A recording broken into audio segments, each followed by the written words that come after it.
Bonjour, nous allons conclure le Tanya d'aujourd'hui, le 6 Adar 5780. Le Admour Azaken commence le Tanya d'aujourd'hui, il dit maintenant, et après il va être dans une joie véritable. Pour commencer le cours de Tanya, nous allons dire une phrase que les Chassidim racontaient, que quand ils ont médité sur la façon dont l'araignée chasse ses proies, les proies de l'araignée c'est les insectes, alors ils ont vu qu'elle fait une toile, et elle attend que l'insecte soit attrapé dans la toile. Une fois que la toile elle a chopé l'insecte, la première action qu'il a, il fait tout pour se sortir de cette toile. S'il y arrive, tant mieux pour lui, et s'il n'y arrive pas, ben, automatiquement, à un moment donné, il désespère, et il arrête de se débattre. Et c'est là que l'araignée lui saute dessus. Et là, on va comprendre ce que ça veut dire. On dit comme ça, le Yetzirara, c'est l'araignée, la toile, c'est le péché. Le fait que le Yetzirara t'a attrapé dans le péché, ça ne veut pas dire qu'il a encore gagné. Quand est-ce qu'il gagne? C'est quand tu arrêtes de te battre. C'est quand tu désespères. Une fois, le rabbi Atzemar Tzedek, le troisième rabbi de Chabad de Lubavitch, a été visiter des soldats qu'on appelait des contonistimes qui étaient kidnappés par l'armée russe depuis leur plus jeune âge, et ils restaient à l'armée des années. C'était pour but de leur faire oublier leur judaïsité. Et ils ont réussi à avoir une fois la permission, et le rabbi de Tzemar Tzedek est venu les voir. Et avant qu'ils viennent le voir, ils ont fait briller l'endroit où ils allaient recevoir le rabbi. Comment ils faisaient briller l'endroit à l'époque? C'était avec... Il n'y avait pas du savon et des produits ménagers comme aujourd'hui. C'était avec de l'eau et du sable. Bon, le rabbi est arrivé. Et là, il y a un soldat qui a dit, Rabbi, on a fait briller l'endroit pour toi, maintenant fais briller nos âmes. Et il leur a dit, regardez, comme vous avez fait briller l'endroit avec de l'eau et du sable, l'eau c'est les pleurs, les larmes, et le sable c'est les teilim. Donc quand vous allez dire les teilim en pleurant, ça va faire briller votre neshama. Et là, un soldat a dit au Rabbi, Rabbi, ici à l'armée, on nous a appris qu'avec des pleurs, on ne peut pas conquérir un pays. Si on veut conquérir un territoire, c'est avec la force et la joie. Et là, le Rabbi Atzemar Tzedek lui a dit, ah, tu m'as fait vivre. Ça veut dire quoi? C'est exactement le Tanya d'aujourd'hui. Si maintenant, je vois à côté de la poubelle, quand il pleut, il fait froid, un chat qui dort par terre. Bon, je ne vais pas avoir pitié de lui, parce que c'est son endroit naturel. Mais si je vois un homme, à faire sur un juif, qui est jeté dans la rue par terre, là, je vais avoir pitié. Là, je vais avoir pitié. Et là, je vais dire pas exactement. Tout ce que j'ai médité et que je suis très loin de Dieu, et je suis sale et pourri, ça c'est vrai. Tout ce qu'on a dit dans le Pérec 29 et le Pérec 30, on ne vient pas remettre en question. Mais après, il faut se dire une autre chose.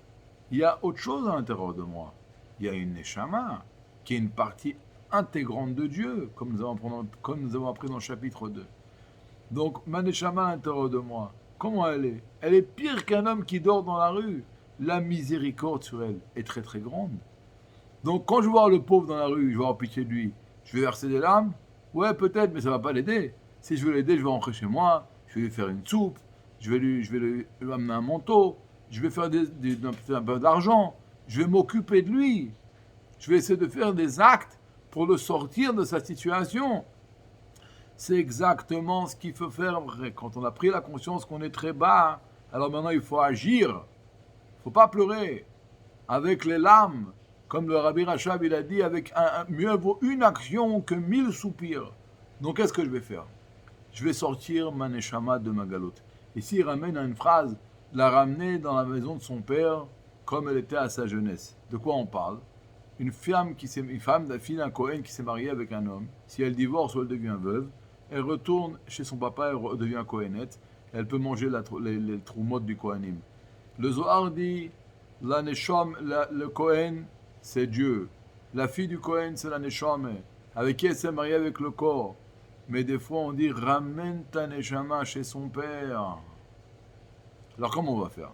La Neshama, elle est plongée dans les clipotes, dans les ch'touillottes, comme un clochard qui est dans la rue, jeté par terre.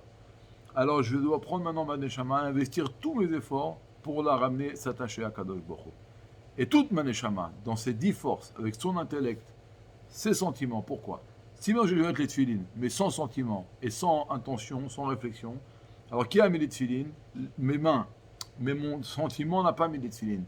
et mon intellect n'a pas mis les tefilines. Donc il y a une partie de ma neshama qui ne s'est pas attachée à Dieu.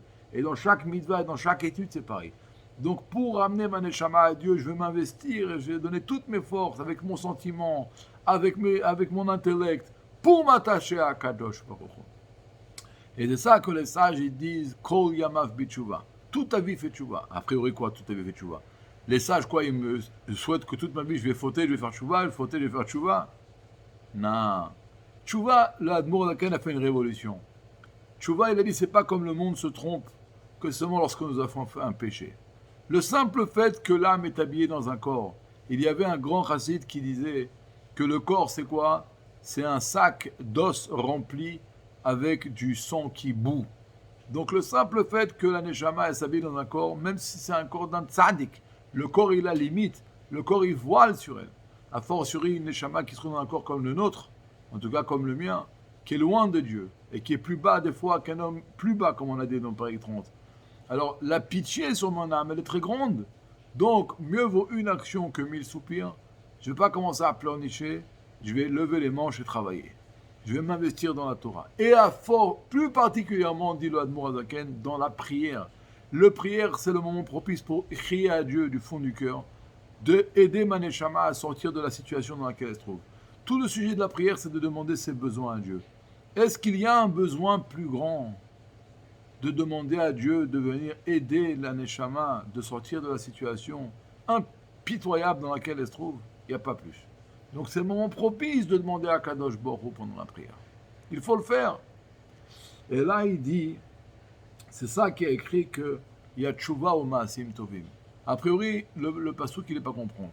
Tchouva et après les bonnes actions. D'abord on fait les bonnes actions et si on a raté on fait tchouva.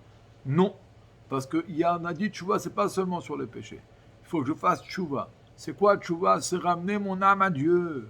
Attacher ma neshama à Kadosh Baruch Hu. La ramener comme une jeune fille à son papa. Et comment on va faire ça avec les maasim, avec les actions tovim qui éclairent, qui vont ramener ma neshama à Kadosh Baruch Hu. Et là, quand on va penser comme ça, alors c'est sûr que de la tristesse, on ne va pas être, et même l'amertume, on ne doit pas être.